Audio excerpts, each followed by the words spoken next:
Surprise sir. Praise the ప్రైజ్ లార్డ్. Lord sir. మిత్రులారా అందరికీ వందనాలు. Praise the Lord. Bhupal Reddy garu, Rajasekhar garu, Benny garu, sir garu, praise the Lord. Praise Lord sir, అందరికీ వందనాలు. వందనాలమ్మా. Praise the Lord. మన యొక్క కొడుకును ఉదయకాల కాన్ఫరెన్స్ మనం ప్రార్థనతో ప్రారంభించుకుందాం. సమయంలో మరి భూపాల్ రెడ్డి గారు ప్రార్థన చేస్తారు. మంచిది. మన ప్రభువును రక్షకుడైన యేసుక్రీస్తు యొక్క నామమున అందరికీ వందనాలు. ప్రార్థన, ఆరాధన, ప్రార్థన, ఓన్లీ ప్రారంభ ప్రార్థన, స్తుతి ప్రార్థన, ఓన్లీ ప్రార్థన. ఓకే. కృపా కనికరము కలిగిన దేవ యేసు ప్రభువా, నీ కొందనములు, స్తోత్రములు. ఈ ఉదయకాల సమయాన సజీవులమై జీవం గల దేవుని సన్నిధిని చేరి రావడానికై మాకు అనుగ్రహించిన భాగ్యమును బట్టి నీ కొందనములు, స్తోత్రములు. మహాదేవుడో, మహోన్నతుడో, మా పట్ల మీరు కలిగి ఉన్న ఉద్దేశం నీకెంతో గొప్పది. అల్పులము, అయోగ్యులము అయినప్పటికీ అనుగ్రహించిన భాగ్యమును బట్టి నీ కొందనములు, స్తోత్రములు. ఇద్దరు ముగ్గురు నా నామమున ఎక్కడ చేరి వస్తారో అక్కడ వారి మధ్యలో ఉంటానని చెప్పినటువంటి దేవుడు, మేము ఒంటరిగా ఉన్నప్పటికీ ఈ యొక్క ఫోన్ సదుపాయం ద్వారా కలిసి రావడానికి ఇచ్చినటువంటి సమయం బట్టి నీకు వందనములు, స్తోత్రములు. ఈ సమయం ఆరంభించుకొనిచుండగా ఆరంభం నుంచి చివరి వరకు పాట పాడేటువంటి సిస్టర్ను, వాక్యం చెప్పేటువంటి బ్రదర్ను మీ ఆత్మ చేత నింపండి, నడిపిస్తూ రమ్మని, మాకు కావాల్సినటువంటి ఆత్మ సంబంధమైనటువంటి ఆకలి తీర్చబడినట్లు సహాయం చేయమని. వినటం మాత్రం చాలు కాదు, వినేదాన్ని అనుసరించడానికి అవకాశం, అనుకూలత దయచేయమని సమస్తమైన మహిమా ఘనత ప్రభావాలు మీకే చెల్లిస్తూ మా ప్రభువును మా రక్షకుడైన యేసుక్రీస్తు నామమును స్తుతించి ప్రార్థించి వేడుకొంచున్నాం తండ్రి. ఆమేన్. సమయంలో మరి సహోదరి కుషారనక్క గారు ఒక పాట పాడతారు. దేవుని నామమును మహిమపరుస్తూ స్తుతి పాట పాడుకుంటూ ప్రభు నామమును స్తుతించుదాం. పాడండగా స్తుతి పాట.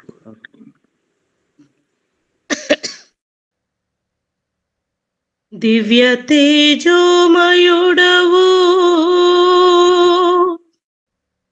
ప్రభువా, దేవాది దేవుడవు ప్రభువా,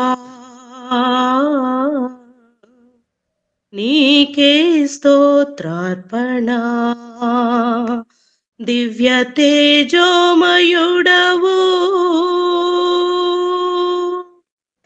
పరిశుద్ధుడవు, పాపహరుడవు, పరిశుద్ధుడవు, పాపహరుడవు, పాపులపై నీ ప్రేమను చూపిన ప్రేమామయుడవు దేవా,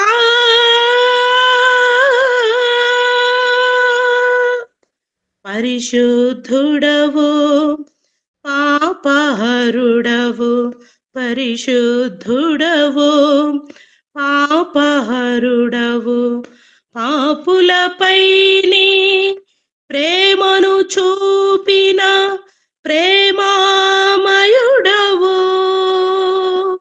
ప్రభువా, నీకే స్తోత్రార్పణ. దివ్య తేజోమయుడవు ప్రభువా, దేవాది దేవుడవు ప్రభువా, నీకే స్తోత్రార్పణ. దివ్య తేజోమయుడవు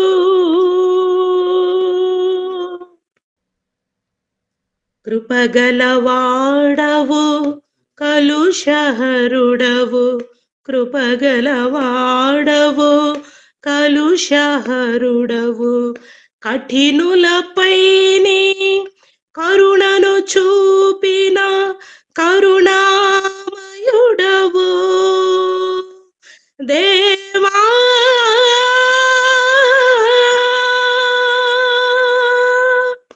కృపగలవాడవు కలుషహరుడవు, కృపగలవాడవు కలుషహరుడవు, కఠినులపైని కరుణను చూపిన కరుణామయుడవు ప్రభువా. నీకే స్తోత్రార్పణ, దివ్య తేజోమయుడవు ప్రభువా. దేవాది దేవుడవు ప్రభువా. నీకే స్తోత్రార్పణ, దివ్య తేజోమయుడవు. ప్రభునామానికి మహిమ కలుగును గాక. ఆమేన్.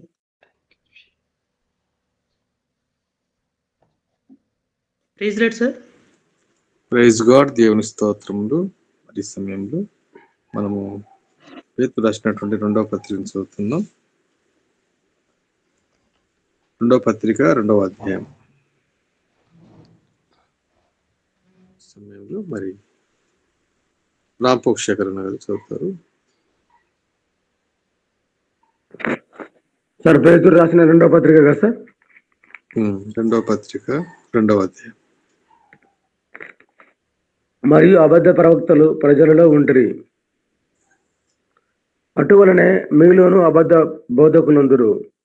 వీరు తమ్మును కొనిన ప్రభువును కూడా విసర్జించుచు తమకు తామే శీఘ్రముగా నాశనం కలుగజేసుకొనుచు నాశనకరమగు భిన్నాభిప్రాయములను రహస్యముగా బోధించుదురు. మరియు అనేకులు వారి పోకిరి చేష్టలను అనుసరించి నడుతురు. వీరిని బట్టి సత్య మార్గం దూషింపబడను.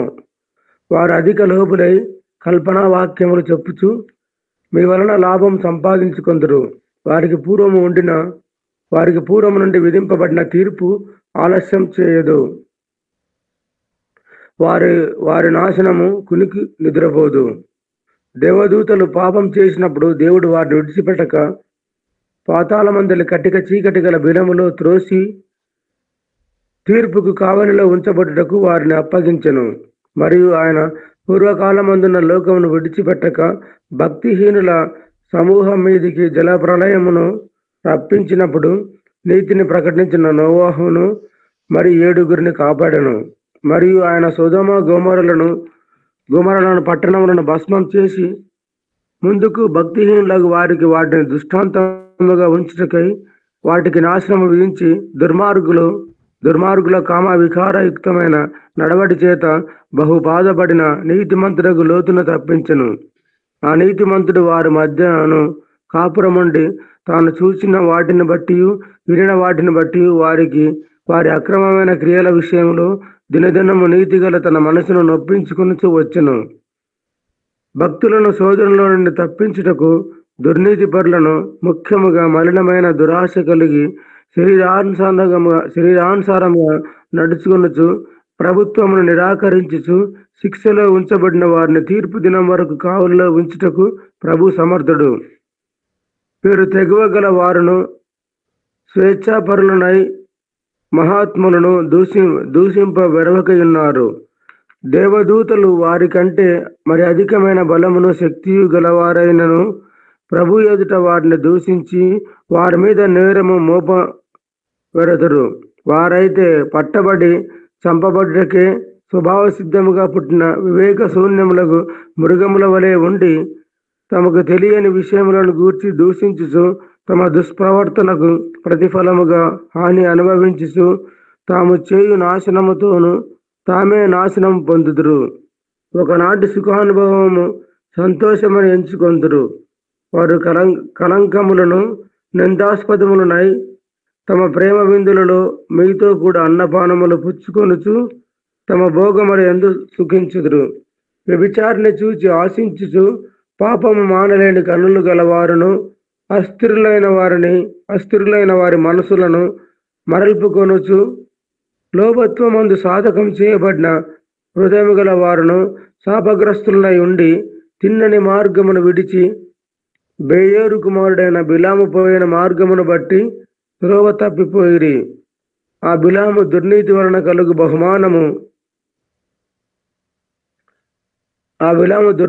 కలుగు బహుమానమును ప్రేమించను. అయితే తాను చేసిన అతిక్రమము నిమిత్తము అతడు గద్దింపబడెను.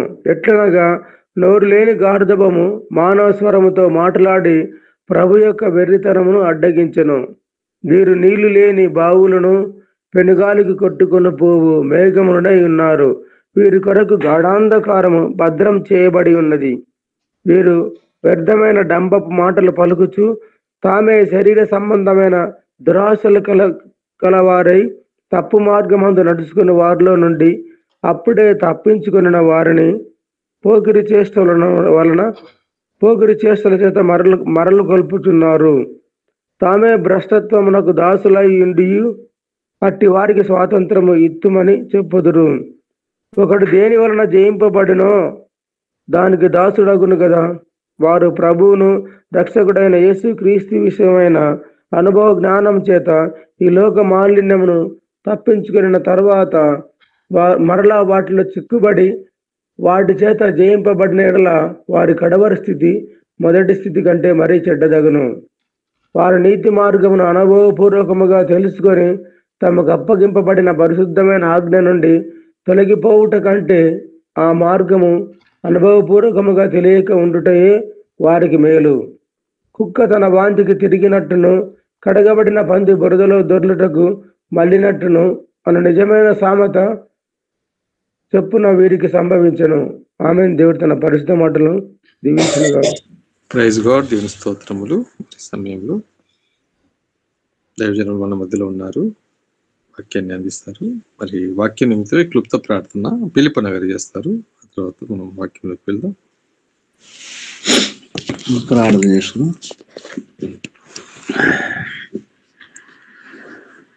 అత్యున్నత సింహాసనైన మా గొప్ప దేవ, నీకే స్తోత్రము తండ్రి. ఆశ్చర్యకరుడా, నీకే స్తోత్రము తండ్రి. జీవం గల దేవ, నీకే స్తోత్రము తండ్రి. నిన్న నేడు ఏకరీతిగా ఉన్నవాడా, నీకే స్తోత్రము తండ్రి. అనువాడా, గొప్పవాడా, నీకే స్తోత్రము తండ్రి. అబ్రహాము, ఇస్సాకు, యాకోబుల దేవ, నీకే స్తోత్రాలు స్తుతి చెల్లిస్తున్నాం తండ్రి. గడిచిన కాలమంతా ప్రభా నీ రెక్కల చాటున మమ్మల్ని కాచి కాపాడి రక్షించి మమ్మల్ని సజీవ లెక్కలు ఉంచి ప్రభా మరొక నూతన దినం ఇచ్చినందుకు నీ కృతజ్ఞాస్తుతి చెల్లిస్తున్నాం ప్రభా. ఇంతవరకు నీ పాటలు పాడి నేను ఘనపరిచాము, మయపరిచాము. అదేవిధంగా తండ్రి నీ వాక్యం చదివాం ప్రభా.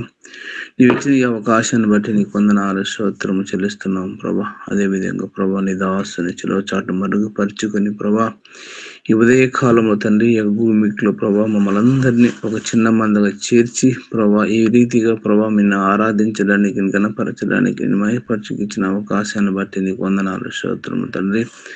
అదేవిధంగా ప్రభా నీ దాసుని ప్రభా చిలుచాటు మరుగుపరుచుకొని తండ్రి మాకు ఏ వాక్యము కావాలో నీ దాసు ద్వారా తేటగా మీరు మాట్లాడే విధానాన్ని బట్టి నీకు వందనాలు స్తోత్రము తండ్రి. వాక్య ప్రకారం మేము జీవించడానికి మీ కృపా కనికరము దయచేయండి ప్రభా. నీకు వందనాలు స్తోత్రము తండ్రి. నీ వాక్యమేమో బ్రతికించిన, నీ వాక్యమేమో స్వస్థపరిచిన ప్రభా. ఆ రీతిగా ప్రభా మేము ఆ విధంగా నమ్మకంగా జీవించడానికి అలాంటి కృప మాకు దయచేసి మీకే మహిమ ఘనత ప్రభావం తెచ్చుకొని మా ప్రభు అయిన మా రక్షణ యేసునామమున అడుగుచు ప్రార్థించి వేడుకొనుచున్నాను మా పరమ తండ్రి. ఆమేన్. ఆమేన్. సమయంలో దైవజనులకి ఈ సమయాన్ని ఇస్తున్నాను sir. Praise Lord sir. Praise the Lord. మిత్రులారా, అందరికీ మన ప్రభువైన యేసుక్రీస్తు వారి నామంలో వందనాలు తెలియజేస్తున్నాను. దేవుని మహా గొప్ప కృప, మరొక నూతన దినాన్ని దేవుడు మనకు అనుగ్రహించాడు. ఆయన స్వరం వినడానికి, ఆయన ముఖదర్శనం చేసుకోవడానికి, దేవుడు మనకిచ్చినటువంటి గొప్ప తరుణమును బట్టి దేవునికి నేను వేలాది కృతజ్ఞతలు తెలియజేస్తున్నాను. మరి మిత్రులారా, మీరంతా మీ మైక్స్ని మ్యూట్లో పెట్టుకోండి. మనం ఈ క్రిస్మస్ సీజన్లో ఉన్నాము. యేసుక్రీస్తు ప్రభువారి జనన వృత్తాంతానికి సంబంధించినటువంటి అనేక సంఘటనలను, వ్యక్తులను గురించి మనం ధ్యానం చేస్తూ వస్తున్నాం. మరి ఈ దినాన జకరియా, ఎలిజబెతు వీరిద్దరి గురించి లూకా సువార్త 1వ అధ్యాయం నుండి కొన్ని వచనాలను మనము ధ్యానం చేయబోతున్నాము. మొట్టమొదటిగా let me share my presentation with you.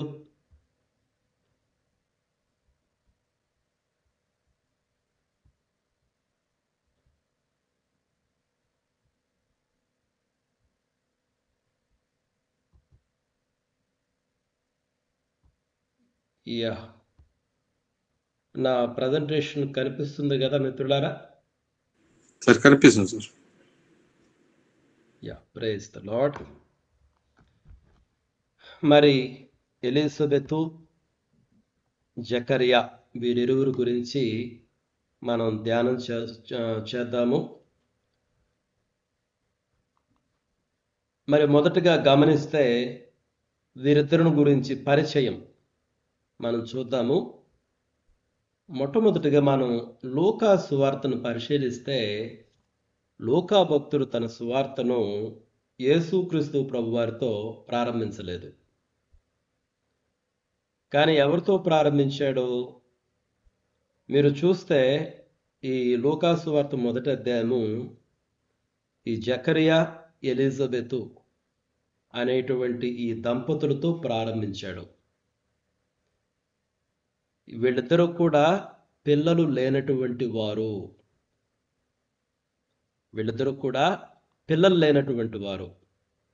పిల్లలు లేనటువంటి దంపతులతోటి ఈ లూకా సువార్తను ప్రారంభిస్తున్నాడు. అసలు లూకా సువార్త అన్నటువంటిది సంపూర్ణముగా యేసుక్రీస్తు ప్రభువారిని గురించినటువంటి శుభవార్త.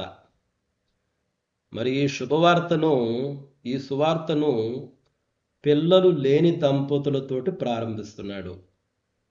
నేను ఎందుకు ఈ మాటను హైలైట్ చేస్తున్నానంటే, మనం పాత నిబంధన గ్రంథం చూస్తే అబ్రహాము, శారా పిల్లలు లేనటువంటి దంపతులు. అయితే వారిరువురికి దేవుడు ఒక సీడ్ని, అంటే ఒక కుమారుని వాగ్దానం చేశాడు. అల్టిమేట్ సన్ వచ్చి యేసుక్రీస్తు ప్రభువారే. ఆయన ద్వారానే ఈ లోకంలో ఉన్నటువంటి వంశాలన్నీ కూడా దీవించబడతాయి.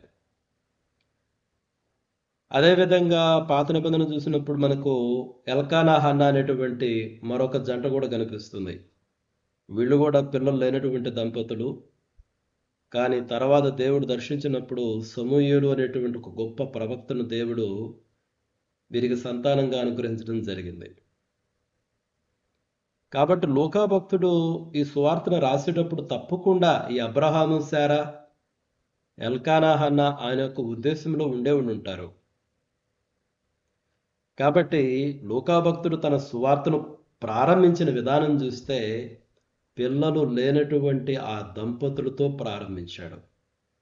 అంటే ఇక్కడ ఈ ఇద్దరిని, ఈ ఎలిజబెతు, జకరియా ఈ దంపతులను ఒక బ్రిడ్జిగా వాడుకుంటున్నాడు. ఈ పాత నిబంధనకు, ఈ నూతన నిబంధనకు ఒక వారధులుగా, ఒక బ్రిడ్జిగా వాడుకుంటున్నాడు. రైట్. ఆ తర్వాత మిత్రులారా, మనం ఈ లూకా సువార్త 1వ అధ్యాయంలో ఉన్నటువంటి ఈ పాత్రలను మనం కొంచెం విశ్లేషిస్తే, ఆ చారిత్రక నేపథ్యాన్ని మనం కానీ పరిశీలిస్తే, చూడండి 5వ వచనం నేను చదువుతున్నాను. యోదయ దేశపు రాజైన హేరోదు దినములలో అబియా తరగతిలో జకరియా అను ఒక యాజకుడు ఉండెను. అతని భార్య అహరోను వంశస్థురాలు. ఆమె పేరు ఎలిజబెతు. ఈ వచనంలో మనం గమనించాల్సినటువంటి విషయాలు ఏంటంటే, మొట్టమొదటిది జకరియా. జకరియా అన్నటువంటి పేరుకు అర్థం వచ్చేసి యెహోవా జ్ఞాపకము చేసుకొనును. నిజంగానే యెహోవా ఇక్కడ జ్ఞాపకం చేసుకున్నాడు.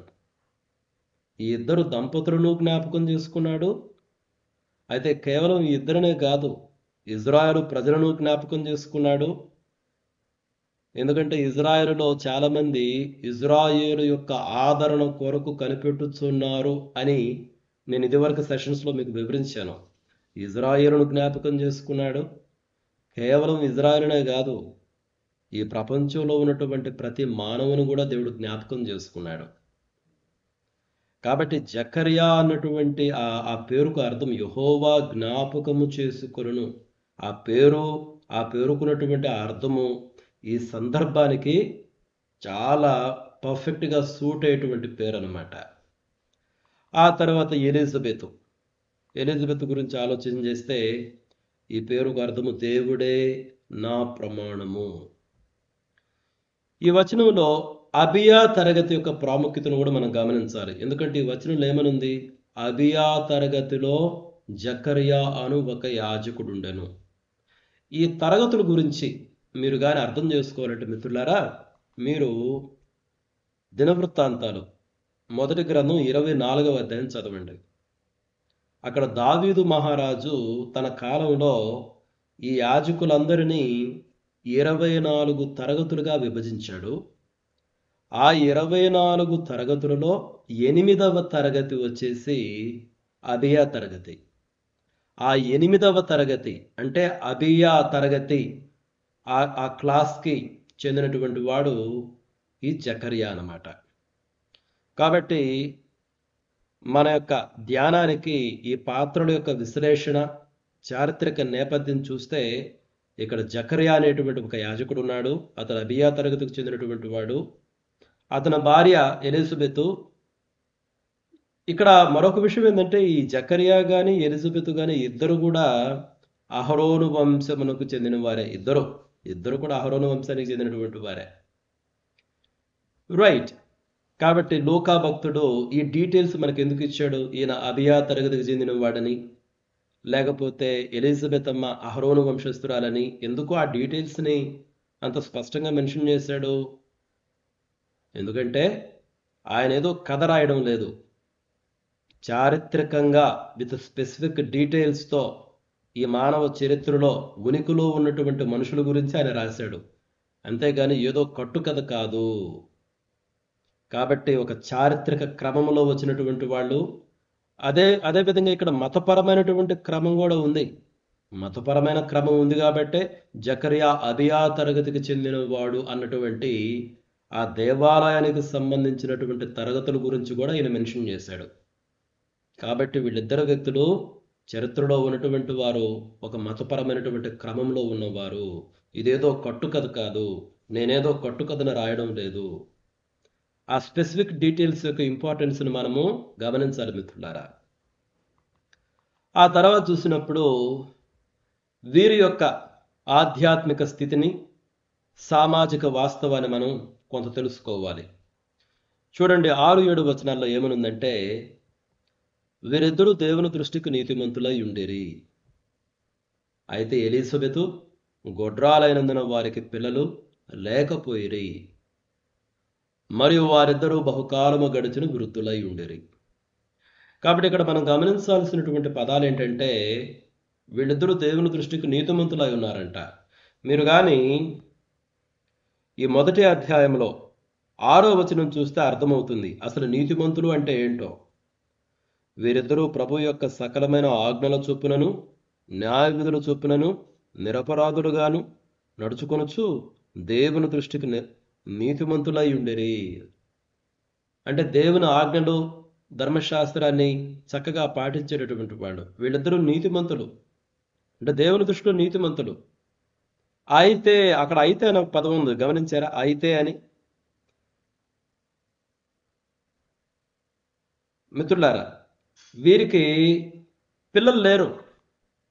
ఆ దినాల్లో ఎవరైనా దంపతులకు పిల్లలు లేకపోతే ఆనాటి సమాజం ఎలా వాళ్ళని ట్రీట్ చేస్తుందో తెలుసా? వాళ్ళు ఏదో శాపగ్రస్తులు గాను, లేకపోతే దేవుని యొక్క ఉగ్రత కారణంగా వారికి పిల్లలు లేరు అన్నటువంటి దృక్పథాన్ని కలిగి ఉండేది. అంటే ఈ రెండు స్టేట్మెంట్స్ ప్రక్కన ఉన్నాయంటే ఒక వైరుధ్యం ఉంది. ఒక ప్రక్కేమో వాళ్ళిద్దరు నీతిమంతుడు దేవుని దృష్టిలో, ఎందుకంటే దేవునికి చక్కగా విధేయత చూపిస్తూ వస్తున్నారు. కానీ సమాజం ఏమనుకుంటుంది, వీళ్ళిద్దరు శాపగ్రస్తులు, దేవుని ఉగ్రతకు గురయ్యారు, కాబట్టి వీళ్ళకు పిల్లలు లేరని సమాజం అనుకుంటుంది. చూడండి, దేవుడు చూసే విధానానికి సమాజం చూసే విధానానికి చాలా వ్యత్యాసం ఉంటుంది. యోబు భక్తుడికి శ్రమలు వచ్చినప్పుడు యోబు స్నేహితులు ఏమంటున్నారు, యోబు ఏదో ఒక మహా ఘోరమైనటువంటి పాపం చేశాడు, యోబును ఒక మహా ఘోరమైన పాపిగా చిత్రీకరించడానికి ప్రయత్నం చేశారు. కానీ దేవుడు అది ఒప్పుకోలేదు. యోబు నీతిమంతుడని దేవుడు చెప్తున్నాడు. కాబట్టి మిత్రులారా, ఎవరికైనా ఒకరికి శ్రమ వస్తే వెంటనే అదేదో దేవుని శాపమని, దేవుని ఉగ్రతని అనుకుంటే అది చాలా పెద్ద పొరపాటు. నీతిమంతులు కూడా అనేక రకాలైనటువంటి శ్రమల్లో వెళ్ళారు. అయితే దేవునికి ఒక ప్రణాళిక ఉంది. యోబు విషయంలో చూడండి, ఒక ప్రణాళిక ఉంది కాబట్టే దేవుడు యోబు జీవితంలోకి ఆ శ్రమను అనుమతించాడు. అదేవిధంగా ఎలిజబెతు, జకరియా వీరి జీవితంలో కూడా దేవునికి ఒక ప్రణాళిక ఉంది. ఆ ప్రణాళిక కొరకు దేవుడు వారిని వారి జీవిత కాలంలో ముసలితనము వరకు పిల్లలు లేనటువంటి వారిగా చేశాడు. అబ్రహాము శారా విషయం కూడా అంతే, ఎల్కానా హన్నా విషయం కూడా అంతే.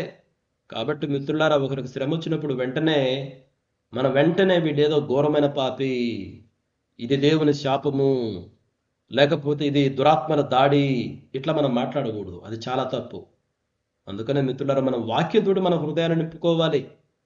వాక్యంతో మన హృదయాన్ని నింపుకోకపోతే ఈ లోకస్తులు రకరకాలుగా మన పనులు దాడులు చేస్తారు. చూడండి, దేవుడు మనల్ని ప్రేమిస్తున్నాడు, మన గురించి ఆలోచన చేసే దేవుడు. అందుకని అదే కదా జకరియా అనేటువంటి పేరుకి అర్థం ఏంటి, యెహోవా జ్ఞాపకము చేసుకొనును, దేవుడు మరచిపోలేదు. చాలా ఆశ్చర్యకరమైనటువంటి విషయం. తర్వాత చూడండి, అయితే వీరి గురించి ఇంకొక మాట కూడా ఉంది, బహుకాలము గడిచిన వృద్ధులు. ఆ మాట యొక్క అర్థం ఏంటి? బహుకాలము గడిచిన వృద్ధులు అంటే మనం సాధారణంగా వృద్ధుడు, వాడు చాలా వయసులో పెద్దవాడు, అంతవరకు ఆలోచిస్తాం. కానీ లూకా భక్తుడు వారిద్దరూ బహుకాలము గడిచిన వృద్ధులు అంటే ఆయన ఇంకొక అర్థం వచ్చేటట్టు కూడా రాస్తున్నాడు. ఏంటా అర్థము? ఇక పిల్లలు పుట్టేటువంటి ఆ పరిస్థితి వాళ్ళకి లేదు. శారమ్మ, అబ్రహాము శారాల గురించి కూడా అదే కదా ఉంది. శారమ్మకైతే స్త్రీ ధర్మము ఉడిగిపోయింది.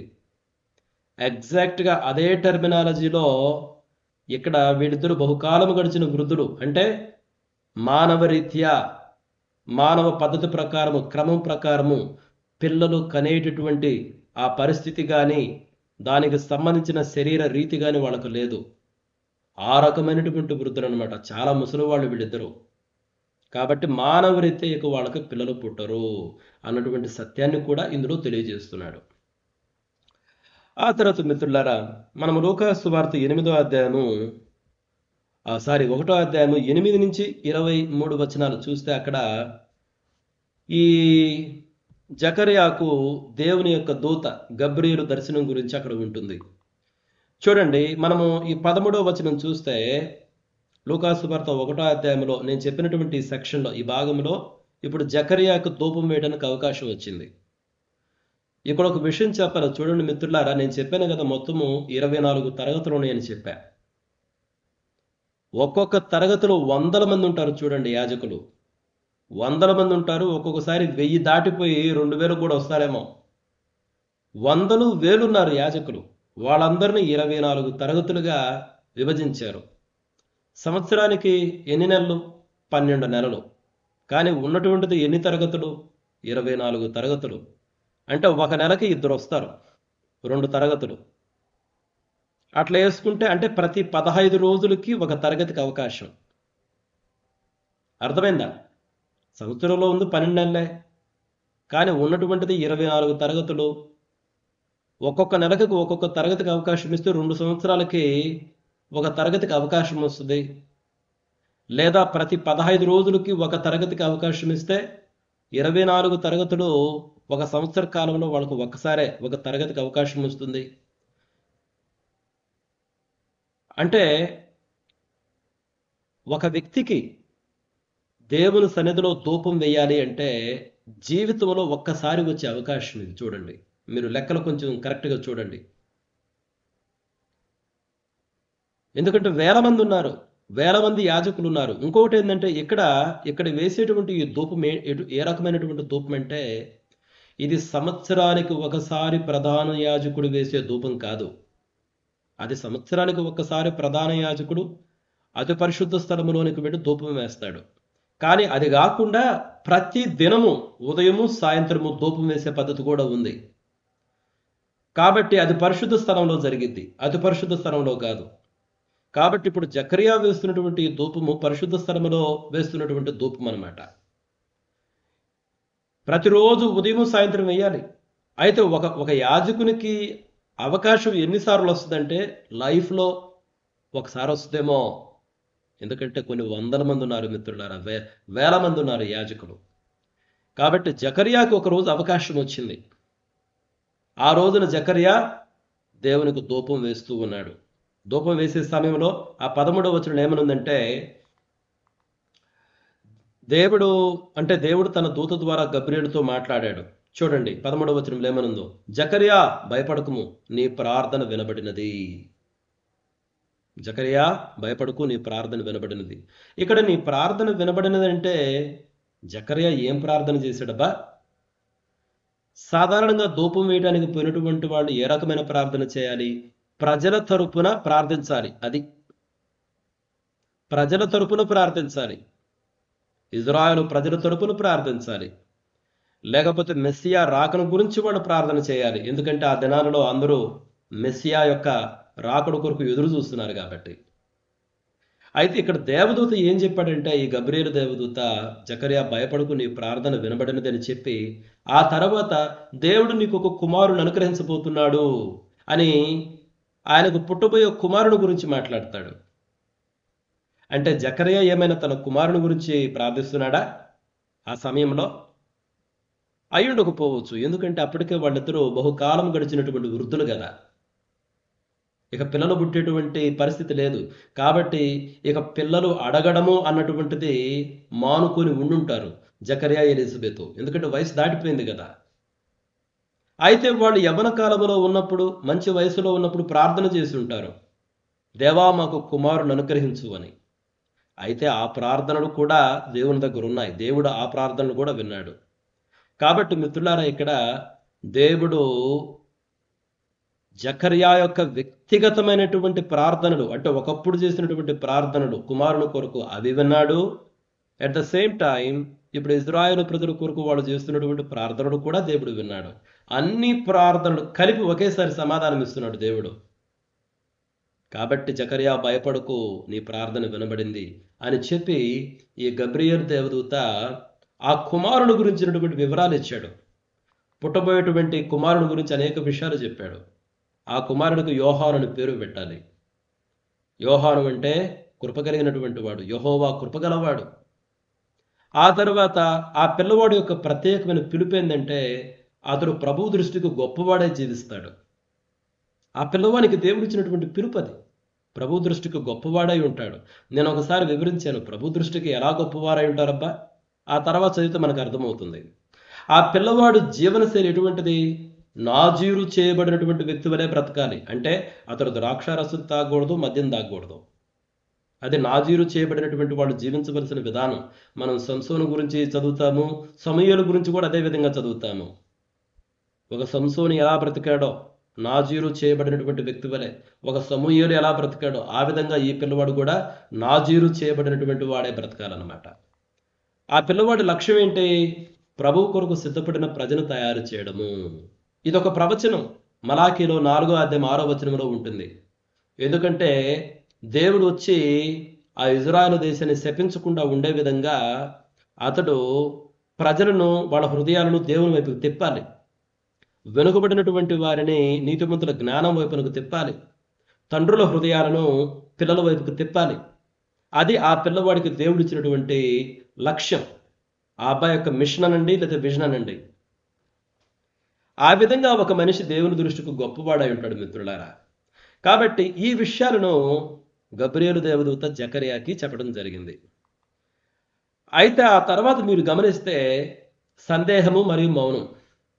జకర్యాకు అనుమానం వచ్చింది. అందుకని ఏమన్నాడు చూడండి. ఈ జకర్యా ఏమన్నాడు? ఎన్నో వచనంలో ఉంది? మీరు 1వ అధ్యాయానికి రండి.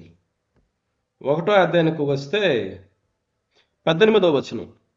జకర్యా, ఇది నాకెలాగూ తెలియను, నేను ముసలివాడను, నా భార్య బహుకాలము గడిచినదని ఆ దూతతో చెప్పగా. అంటే జకర్యాకు అనుమానం. అతనికి అనుమానమైనటువంటి విషయము దేవదూత చెప్పాడు కూడా. చూడండి 20వ వచనంలో, నీవు వాటిని నమ్మలేదు గనుక ఈ సంగతులు జరుగు దినము వరకు నీవు మాటలాడక మౌనివై ఉందువని అతనితో చెప్పాను. మీరు ఇదే అధ్యాయంలో చూస్తే ఈ గబ్రియేలు దేవదూత మరియకు కూడా కనిపిస్తాడు. ఆ మరియమ్మ కూడా ఒక ప్రశ్న వేస్తుంది. కానీ మరియమ్మ వేసిన ప్రశ్నకు జకర్యా వేసిన ప్రశ్నకు చాలా వ్యత్యాసం ఉంది. గబ్రియేలు దేవదూతే చెప్పాడు, జకర్యాలో అనుమానం ఉంది, అవిశ్వాసం ఉంది. దేవుడు తెలియజేసినటువంటి మాటలు నమ్మలేకపోయాడు. అందుకనే ఆ దేవదూత చెప్పాడు, నువ్వు మౌనమై ఉంటావు, ఇంకా మాటలు లేవు. జకర్యాకి పిల్లవాడు పుట్టేంత వరకు మాటలు లేవు. కానీ మరియమ్మ అడిగినటువంటి ప్రశ్న చాలా జెన్యువైన ప్రశ్న. మీరు ఇదే అధ్యాయంలో చూడవచ్చు. 1వ అధ్యాయము 34వ వచనంలో, అందుకు మరియ, నేను పురుషుని ఎరుగని దానినే, ఇది ఎలాగూ జరుగునను దూత అనగా. ఒక జెన్యువైన ప్రశ్న అది. నాకు ఇంకా అంటే పురుషుణ్ణి ఎరుగలేదు ఇంతవరకు, నేను కన్యగానే ఉన్నాను, ఇది ఎలా జరుగుతుంది? అప్పుడు దేవదూత చెప్పాడమ్మా, పరిశుద్ధాత్మ శక్తి వలన ఇది జరుగుతుంది అని. కాబట్టి జకర్యా ప్రశ్నకు మరియమ్మ ప్రశ్నకు చాలా వ్యత్యాసం ఉంది మిత్రులారా. మరియమ్మ ప్రశ్నలో నిజాయితీ ఉన్నది, కానీ జకర్యా అడిగినటువంటి ప్రశ్నలో అవిశ్వాసం ఉన్నది. ఆ విషయాన్ని గబ్రియేలు దేవదూతే చెప్పాడు.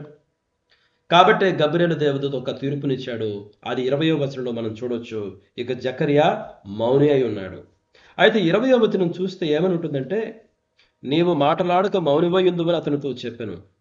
మీరు కానీ తర్వాత చూస్తే 22వ వచనంలో ఈ జకర్యా బయటకు వచ్చినప్పుడు వారికి సంజ్ఞలు చేస్తూ వచ్చాడంట. సంజ్ఞలు అంటే మాట లేదు కదా, మాట లేదు కాబట్టిక సంజ్ఞలు చేయాల్సిన పరిస్థితి. కానీ ఇంకొక ఆశ్చర్యకరమైన విషయం ఏంటంటే నేను గమనించింది, మీరు ఈ 1వ అధ్యాయంలో 62వ వచనం చూడండి. వానికి ఏ పేరు పెట్టగోరుచున్నావని వాని తండ్రికి సంజ్ఞలు చేసి అడిగిరి. అంటే జకర్యాతో మాట్లాడే వాళ్ళు కూడా జకర్యాతో సంజ్ఞలు చేస్తున్నారు. ఎందుకబ్బా? సాధారణంగా మనం సంజ్ఞలు చేసి ఎవరితో మాట్లాడతాం?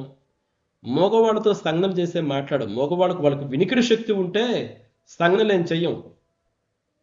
వినికిడి శక్తి లేనప్పుడు మనం వాళ్ళకి ఇంకా చేతులతో యాక్షన్స్ చేసి చెప్పాలి.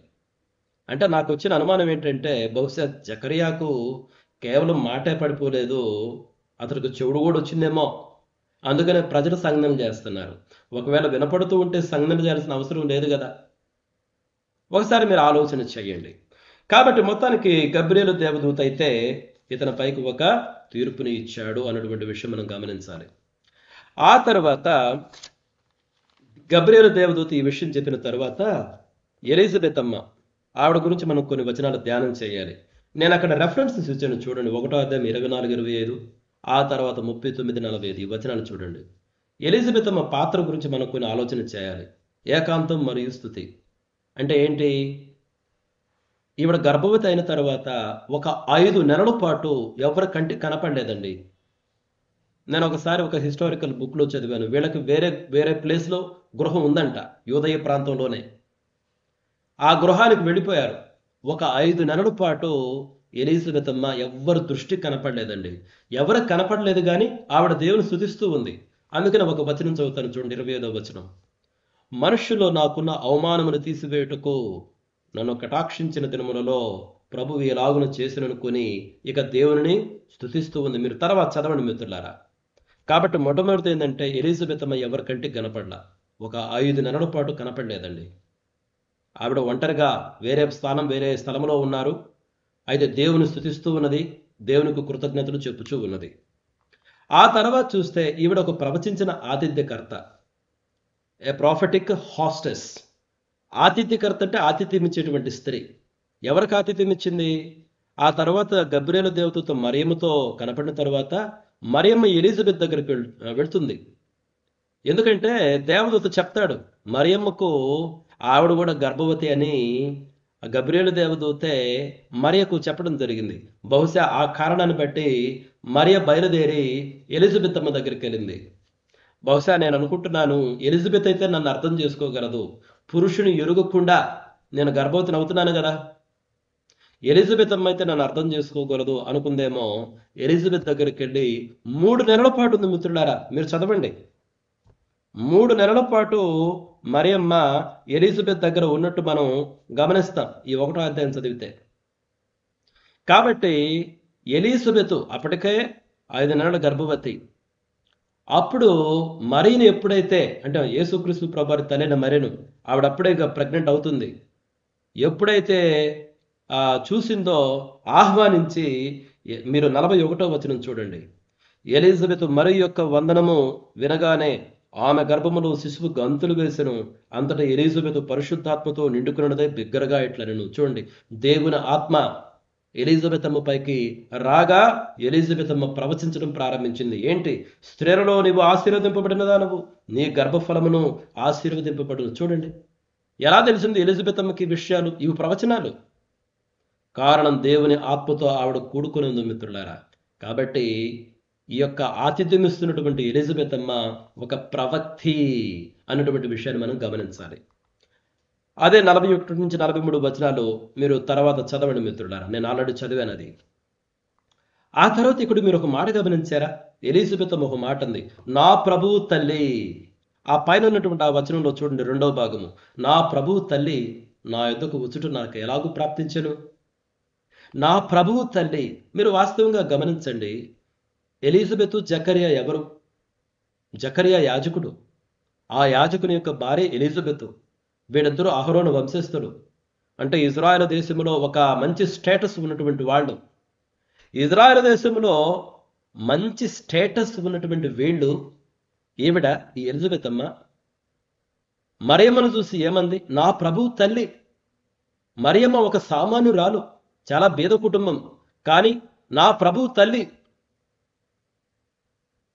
బంధువే కావచ్చు, కానీ నా ప్రభువు తల్లి అని ఎంత గొప్పగా సంబోధించిందో చూడండి. అందుకని నేను మీకు యేసుక్రీస్తు ప్రభువారి జనన వృత్తాంతంలో సమాజంలో ఉన్నటువంటి ఈ స్టేటస్ అన్నటువంటి తలక్రిందులైపోయింది. రాజు పుడితే రాజమందిరంలో తెలియను కానీ దేవుడు గొర్రెలకు ఆ విషయం చెప్పాడు, గొర్రెల కాపరులకు. దేవుడు యేసుక్రీస్తు ప్రభువారి రాక కొరకు బీదలు సామాన్యులైనటువంటి మరియను యోసేపును ఎన్నుకున్నాడు. వాళ్ళెంతో బీదలు మిత్రుడారా. అందుకని మీకు అనేక సార్లు చెప్తూ వచ్చాను, సమాజంలో ఉన్నటువంటి స్థితిగతులు తారుమారైపోతున్నాయి. దేవుడు బీదలను ఎన్నుకుంటున్నాడు, గర్విష్ఠులను పడద్రోస్తున్నాడు సింహాసనాలపై నుండి. కానీ ఇక్కడ గొప్ప విషయం ఏంటంటే, ఎలిజబెత్ గురించిన గొప్ప విషయం ఏంటంటే, ఆవిడ ఒక ఉన్నతమైన స్థితి కలిగి ఉండి కూడా మరియమ్మ గురించి సంబోధించేటప్పుడు నా ప్రభు తల్లి. ఇంకొక విషయం ఏంటో తెలుసా? యేసుక్రీస్తు ప్రభు వారిని ఈయన నా ప్రభువు అని చెప్పినటువంటి మొట్టమొదటి స్త్రీ ఎలిజబెతే. ఇంకా పుట్టలా యేసుక్రీస్తు ప్రభువారు. యేసుక్రీస్తు ప్రభువారు పుట్టక ముందే నా ప్రభువు తల్లిని నా ప్రభువు అని యేసుక్రీస్తు ప్రభుని పిలిచింది మొట్టమొదటి స్త్రీ ఎలిజబెత్ అమ్మ. చూడండి బైబిల్లో, సువార్తల గ్రంథాల్లో. చాలా ఆశ్చర్యకరమైనటువంటి విషయము. రైట్. ఆ తర్వాత మీరు చూస్తే శిశువు గంతులు వేయట 44వ వచనంలో ఎప్పుడైతే మరియమ్మ యొక్క చూడండి ఆ మాట 44వ వచనం, ఇదిగో నీ శుభవచనము నా చెవిని పడగానే నా గర్భంలోని శిశువు ఆనందంతో గంతులు వేసెను. నాకు అనిపిస్తుంది ఒక్కొక్కసారి మరియమ్మ గర్భంలో యేసయ్య అప్పుడప్పుడే ఇంక రూపుదిద్దుకోవడం ప్రారంభించాడు. ఎప్పుడైతే మరియమ్మ శుభవచనం వినగానే ఎలిజబెత్ అమ్మ గర్భములో ఉన్న శిశువు గంతులు వేశాడంటే ఏంటి ఎంత ఆశ్చర్యము. నాకు అనిపిస్తుంది యోహాను భక్తుడు, అంటే బాప్తిస్మిచ్చు యోహాను తన తల్లి అయిన ఎలిజబెత్ అమ్మ గర్భములో ఉన్నప్పుడే పరిచర్యను ప్రారంభించాడా ఏంటి అనిపిస్తుంది. ఏంటి ఆయన పరిచర్య? మార్గం సిద్ధం చేయడం కదా. అసలు యేసుక్రీస్తు ప్రభువారు ఇంకా అప్పుడప్పుడే ప్రారంభమవుతున్నాడు ఒక రూపొందిద్దుకోవడానికి. ఆయన తల్లి కనిపిస్తేనే, తల్లి కనిపించింది తల్లే, కానీ అక్కడ యోహాను, బాప్తిస్మిచ్చు యోహాను ఎదుర్కొంది. ఆయన ఎవరిని ఫేస్ చేస్తున్నాడంటే యేసుక్రీస్తు ప్రభువారిని, అప్పుడప్పుడే రూపుదిద్దుకుంటున్నటువంటి యేసుక్రీస్తు ప్రభువారిని. ఆయన బట్టి ఆయన గంతులేస్తున్నాడు. అంటే గర్భములో ఉన్నప్పుడే తన పరిచర్యను ప్రారంభించాడా? నాకు అనిపిస్తూ ఉంది మిత్రులారా. అది అతిశయోక్తి కావచ్చు కానీ చాలా ఆశ్చర్యకరమైనటువంటి విషయం. కాబట్టి ఎలిజబెత్ గురించి మనం ఈ విషయాలను గమనించవచ్చు. ఆ తర్వాత చూస్తే బాప్తిస్మిచ్చి యోహాను పుట్టాడు. 8వ దినాన ఆయనకి సున్నతి చేయాలి. సున్నతి చేసేటప్పుడు అక్కడ ఉన్నటువంటి వాళ్ళు ఆ పిల్లవాడికి జకరియా అని పెట్టాలనుకున్నారు, ఎందుకంటే తండ్రి పేరు జకరియా కదా. కానీ తల్లి ఎలిజబెత్ అమ్మ లేదు, యోహాను అని పెట్టమని చెప్పింది. అక్కడ ఉన్నటువంటి వాళ్ళు, మీ బంధువుల్లో ఎవరు యోహాను అనే పేరే లేదు కదా, కానీ ఎందుకు మీరు యోహాను అని పెట్టాలనుకుంటున్నారు? జకరియా అని అడుగుదామని జకర్యాని అడిగితే జకర్యా ఒక పలక పైన ఈ పిల్లవాడి పేరు యోహానును రాయడం జరిగింది. ఎప్పుడైతే రాశాడో వెంటనే ఈయన యొక్క నాలుక సడలింది. కాబట్టి అప్పుడు వెంటనే జకర్యా ఏమంటాడో తెలుసా? 68వ వచనం చూడండి. ప్రభు అయిన ఇజ్రాయేలు దేవుడు స్తుతింపబడును గాక. స్తుతి, దేవుడు స్తుతింపబడును గాక. దాన్నే మనము ఈ లాటిన్ భాషలో అందుకని ఈ పాటని బెనడిక్టస్ అంటాము. బెనడిక్టస్ అంటే స్తుతి అన్నమాట. కాబట్టి జకర్యా యొక్క స్తుతి గీతము ఇక్కడ మనకి ఈ ఇంకా 57 కాదు 67వ వచనం నుంచి 67వ వచనం, మనం 68 నుంచి ప్రారంభిస్తే 80వ వచనం వరకు ఉంటుంది. 67వ వచనం నుంచి 80వ వచనం వరకు జకర్యా యొక్క స్తుతి గీతం ఉంది చూడండి. కాబట్టి ఈ స్తుతి గీతంలో మీరు గమనించండి, మొట్టమొదటి పిల్లడు పేరు పెట్టాడు, యోహాను అని పెట్టాడు. యోహాను అని పెట్టడము గబ్రియలు దేవదూత చెప్పినటువంటి పేరే. కాబట్టి జకర్యా ఇప్పుడు విధేయత చూపించాడు. విధేయత చూపించి ఆ పిల్లవాడికి యోహాను అని పేరు పెట్టాడు. ఎప్పుడైతే విధేయత చూపించాడో, ఆ పిల్లవాడికి యోహాను అని పేరు పెట్టాడో, వెంటనే అతని యొక్క నాలుక సడలింది. అతడు దేవుని స్తుతించడం ప్రారంభించాడు. అతడు దేవుని స్తుతించడం ప్రారంభించినప్పుడు ఆ పాటలో ఉన్నటువంటి స్ట్రక్చర్ను గమనించండి. మొట్టమొదటగా మెస్సియాను స్తుతించాడు. 68 నుంచి 75 వచనాలు అంటే యేసుక్రీస్తు ప్రభువారిని. ఎందుకంటే దేవదూత స్పష్టంగా చెప్పాడు.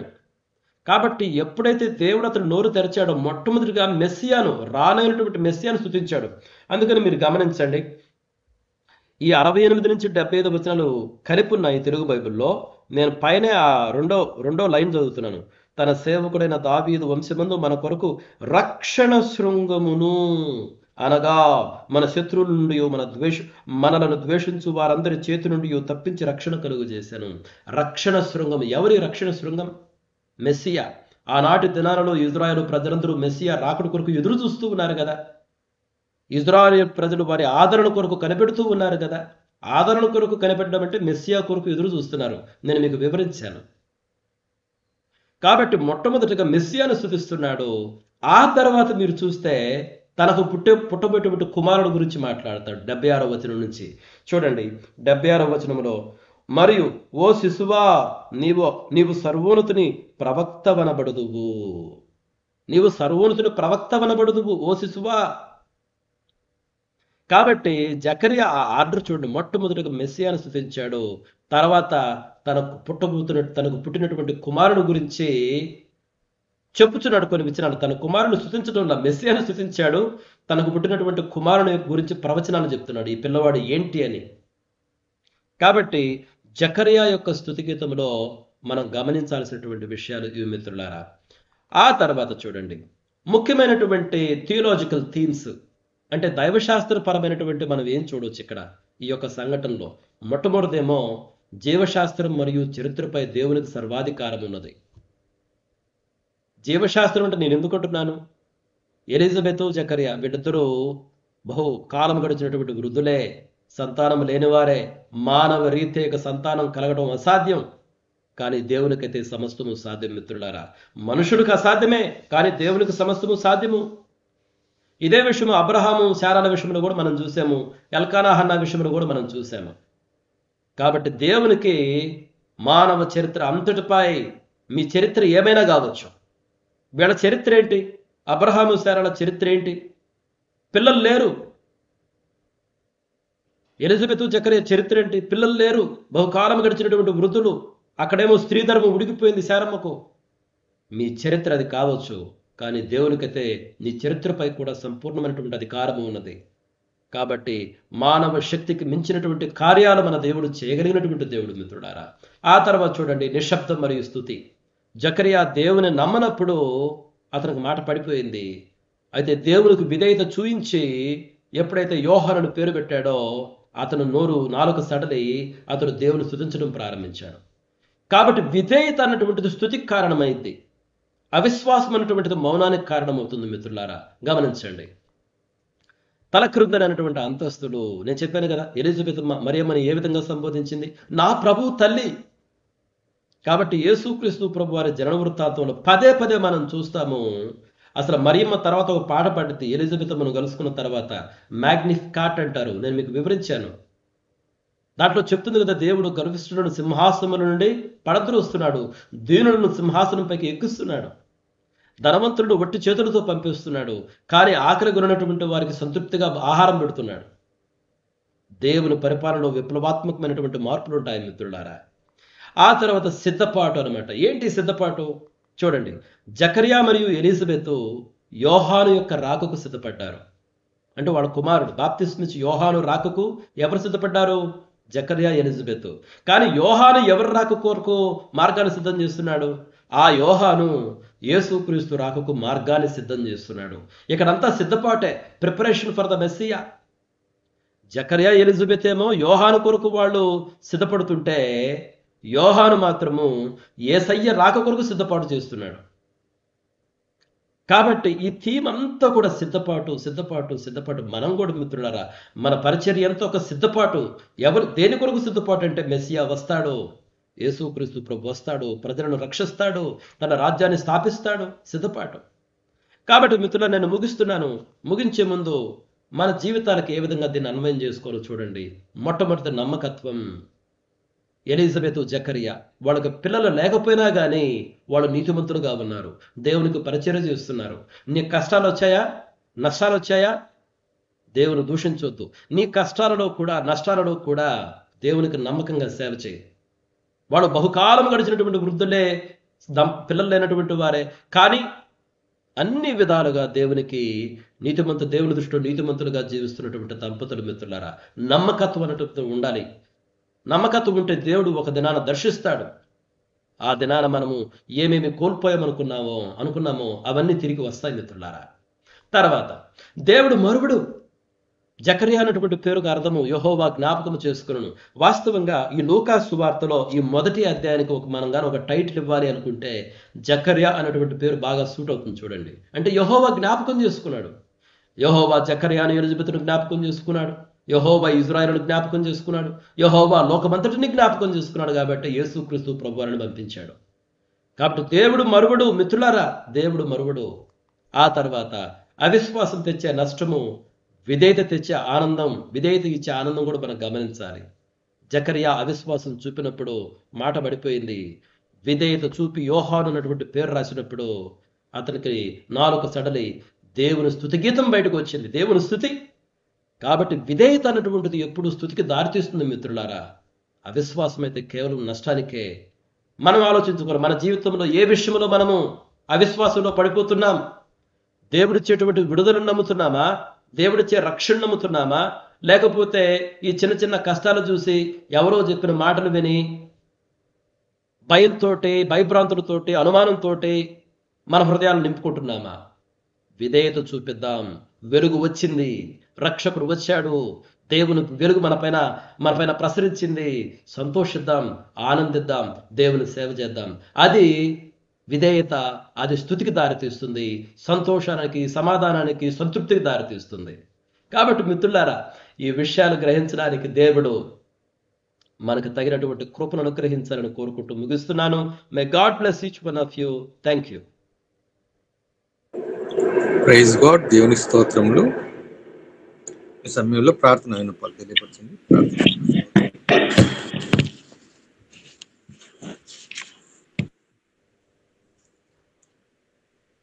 7వ తారీఖు నందికొట్కూరులో మరి మీటింగ్, సపోజ్ క్రిస్మస్ క్యాండిల్ స్తుతి వారి ఇంట్లో కృతజ్ఞత కూడిక కలిగి మీటింగ్ కలిగి ఉన్నటువంటి మన పిలిపన్న గారి గృహంలో అందరిని ఆహ్వానిస్తున్నారు. ప్రార్థనలో జ్ఞాపకం చేసుకోనండి. అలాగే ఏసన్న వారి యొక్క అన్నగారు ఏసేపు కోసం కూడా ప్రార్థన చేయండి. చెప్పండి. సార్ నాగరాజ్ అని ఒక ఒంగోడు పిల్లడు సార్, కొద్దిగా హార్ట్ ప్రాబ్లం ఉందని హాస్పిటల్ అడ్మిట్ అయినాడు. బ్లాక్స్ ఉన్నాయని కొద్దిగా ప్రేర్ చేయండి సార్. నాగరాజు సార్. నాగరాజు. అంటే ఈరోజు డేవిడ్ పిల్లలు కూడా ఏదో అమలాపురంకి ఎక్కడ పోతున్నారు సార్, కరాటే పోటీలకి. ప్రేర్ చేయండి సార్. అనకాపల్లి. సార్ తర్వాత పక్కనకి బాగానే ఉంది సార్, పక్కన బాగానే ఉంది. తడి పనికి పోకూడదు. మట్టి ఏదైనా పని పోతే కూడా మట్టి పని పోవచ్చు కానీ తడి తగలనైతే అనమాట. తగిలితే మళ్ళీ సెప్టిక్ అవుతుందని భయపడుతున్నాడు సార్. ఏమైంది సార్ పక్కనకి? బండ పడింది చేతి మీద, వేళ్ళ మీద బండ పడింది. పని పోయిన కాడ ఓనర్ని నీవు కూడా సపోర్ట్ పెట్టుకోమన్నాడంట. వాళ్ళు అందరు కలిసి పట్టుకున్నట్టే ఓనర్ చేతులు ఆయన చేతి మీద పడుతుందని చేతి వదిలేసినాడంట. ఈయన అట్లా పట్టుకున్నాడు బండ ఈయన చేయను. సరే, మరి విషయాలను బట్టి ప్రార్థనలో సాధం మన ప్రార్థనలో జనార్దన ప్రార్థన నడిపిస్తారు.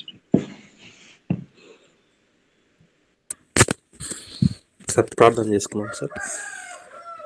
పరిశుద్ధుడా, మహోన్నతుడా, మహాగండమైన మా ప్రియ పరలోకమున్న మా తండ్రి, మీకు వేల వందనాలు, స్తుతులు, స్తోత్రం చెల్లించడం నాయన. గొప్ప దేవుడు, గొప్ప తండ్రి నాయన. గడిచిన కాలం అంతే మమ్మల్ని కాచి కాపాడినారు ప్రభా. రాత్రి కాలం మంచి నిధులను అనుగ్రహించి తిరిగి ఉదయాన్నే ప్రభా నీ సన్నిధిలో మేమందరం ఈ విధంగా కలుసుకొనుటకు నాయన మీరు ఇచ్చిన ఈ భాగ్యం బట్టి ప్రభా మిమ్మల్ని స్తుతిస్తున్నాం తండ్రి, ఘనపరుస్తున్నాం ఆయన. మరి ముఖ్యంగా తండ్రి మేమందరం మంచి ఆరోగ్యంగా ఉన్నామంటే నీ కృప, నీ ప్రేమనైనా ప్రభా అందరం బట్టి మిమ్మల్ని స్తుతిస్తున్నాం తండ్రి, ఘనపరుస్తున్నాం అయ్యా. గొప్ప దేవ మీకే స్తోత్రం నాయన. ఉదయకాల స్తుతులు, స్తోత్రాలు చెల్లించుకున్నాం ఆయన. తండ్రి నైనా నీ కృపలో నాయన భద్రపరుచుకొని నడిపిస్తున్నారు ప్రభా. నాడు నుంచి ప్రభా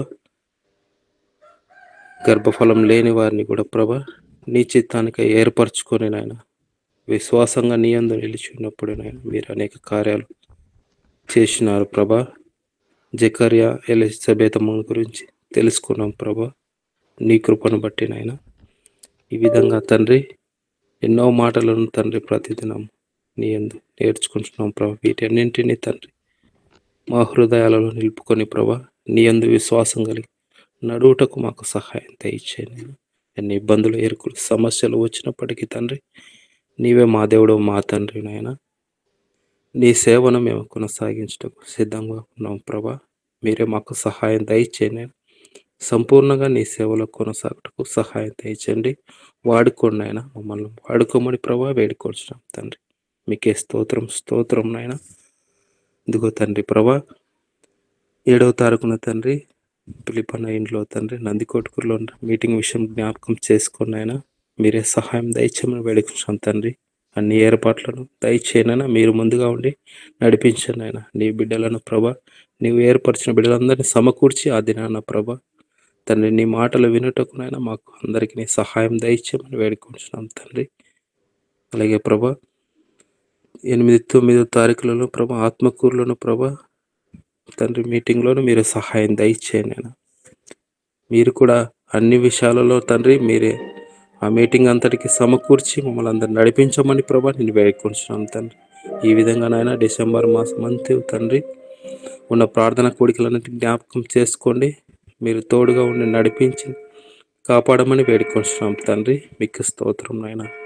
అలాగే ప్రభా ఈ సమయంలో ప్రభా యేసన్న గారి సహోదరుడైన యేసప్ను జ్ఞాపకం చేసుకొని అన్నగారికి మంచి ఆరోగ్యం దయచేయమని ప్రభా నీ సన్నిధిలో అడుగుచున్నాం తండ్రి. కృప చూపనైనా. అలాగేనైనా మోసే అన్నగారిని బట్టి అన్నకు మంచి ఆరోగ్యం దయచేయమని ఆ చేతి బ్రేలను ముట్టి స్వస్థపరచమని ప్రభా నేను వేడుకొంచున్నాం నాయన.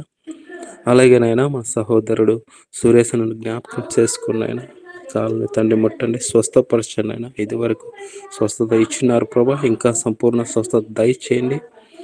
నీ సేవలో బలంగా నన్ను వాడుకోమని ప్రభా నేను వేడుకొంచున్నాం తండ్రి. అలాగేనైనా వారి కుమారుడు సామెలను జ్ఞాపకం చేసుకోండి. సామెలు కూడా చేతి విషయంలో సహాయం దయచేసి మంచి స్వస్థత దయచేయమని ప్రభా నేను వేడుకొంచున్నాం నాయన. అలాగే నైనా ప్రభా దేవమ్మక్కను వారి కుమారుడిని కూడా మీ సన్నిధిలో జ్ఞాపకం చేసుకుంటాం తండ్రి. మంచి సంపూర్ణ స్వస్థత వారికి దయచేయమని ప్రభా నిన్ను వేడుకొంచున్నాం నాయన. అలాగే నైనా ప్రభా ఉషారాని సిస్టర్ వాళ్ళ అమ్మగారిని కూడా మీ సన్నిధిలో జ్ఞాపకం చేసుకుంటాం తండ్రి. అమ్మగారికి మంచి ఆరోగ్యం దయచేసినారు ప్రభా, అందుని బట్టి మిమ్మల్ని స్తుతిస్తున్నాం తండ్రి. ఇంకా సంపూర్ణ స్వస్థత ఆరోగ్యం దయచేసి ఆమెకు రక్షణ దయచేయమని ప్రభా నేను అడుగుతున్నాం నాయన. అలాగే నాయన ప్రభా ఇంకా అనారోగ్యంతో ఉన్న బిడ్డలు ఉన్నారు ప్రభా, వారందరి జ్ఞాపకం చేసుకోండి. ప్రతి ఒక్కరిని మట్టి స్వస్థపరచమని నిన్ను వేడుకొంచున్నాను నాయన. అలాగే నాయన ప్రభా ఇంకా తండ్రి కానిస్టేబుల్ అనే అతన్ని కూడా మీ సన్నిధిలో జ్ఞాపకం చేసుకున్నాం తండ్రి. హార్ట్ విషయంలో హాస్పిటల్లో జాయిన్ ఉన్నారు ప్రభా, మట్టి స్వస్థపరచమని నీ సన్నిధిలో అడుగుతున్నాను నాయన. అలాగే నాయన మరి ముఖ్యంగా డేవిడ్ అన్న కుమార్తెల విషయమై నీ సన్నిధిలో ప్రార్థిస్తున్నాం తండ్రి. కరాటేకి సెలెక్ట్ అయిన ట్రైనింగ్ వెళ్తుండగా మీరు కృప చూపండి. బిడ్డలకు మంచి తెలివైన జ్ఞానం ఇచ్చి ప్రభా మీ సన్నిధిలో ఆయన నడిపించమని ప్రభా వేడుకొంటున్నాం నాయన. గొప్ప దేవ మీకే స్తోత్రం స్తోత్రం నాయన. ఈ విధంగా నాయన ప్రతి ప్రార్థన విన్నపం నీ పాదాల చెంత పెడుతున్నాం నాయన. మరి ముఖ్యంగా ఇక్కడ చేరిన ప్రతి ఒక్కరి జ్ఞాపకం చేసుకుని బిడ్డలందరినీ నీ సన్నిధిలో భద్రపరచండి. ఎవరెవరి అవసరతలు ఏమైనావో నీవు ఎరిగిన వాడవు నాయన. ప్రతి ఒక్కరికి మీ కృపా కాపులను అనుగ్రహించి నీ చిత్తంలో మమ్మల్ని అందరూ నడిపించుకోమని నీ ప్రియకుమారుడును మా ప్రభునైన యేసుక్రీస్తు నామంలో నిన్ను అడిగి వేడుకొంచున్నాం తండ్రి. ఆమేన్. ఆమేన్. మన పరమ తండ్రి అయిన దేవుని ప్రేమయు మన ప్రభును రక్షకుడైన యేసుక్రీస్తు వారి కృపయు పరిశుద్ధాత్మ అన్యోన్య సహవాసం సకల పరిశుద్ధులకును ప్రత్యేకముగా ఈ ఉదయ కాలమును ఇక్కడ చేరిన ప్రతి ఒక్కరికి వారి కుటుంబములకును వారికి కలిగిన సమస్తములకును సదాకాలము తోడయుండి నడిపించును గాక. ఆమేన్. Praise the Lord. అందరికీ వందనాలు మిత్రులారా. Praise the Lord. Sir Vijayaraj sir రేపు ప్రార్థన ఉంటుంది కదా సార్? అవును సార్. సార్ ప్రార్థన కూడా కరెక్ట్ గా 6 గంటలకల్లా ముగించడానికి ప్రయత్నం చేయండి సార్. ఎందుకంటే మన టైం 5 నుంచి 6 వరకు కాబట్టి 6:03, 6:05 అయినా పర్వాలేదు, కానీ అంతకంటే దాటకుండా అందరూ చేసేవాళ్ళు కూడా మిత్రులారా 5 నుంచి 7 నిమిషాలు అట్లా చేసి అందరికి అవకాశం తీసుకొని దయచేసి 6 గంటలకల్లా ముగించండి, ఎవ్వరికి ఇబ్బంది లేకుండా. కాబట్టి ఈ విషయాలు అందరూ గమనించండి. అందరికీ వందనాలు మిత్రులారా. ఉంటాను. Praise the lord.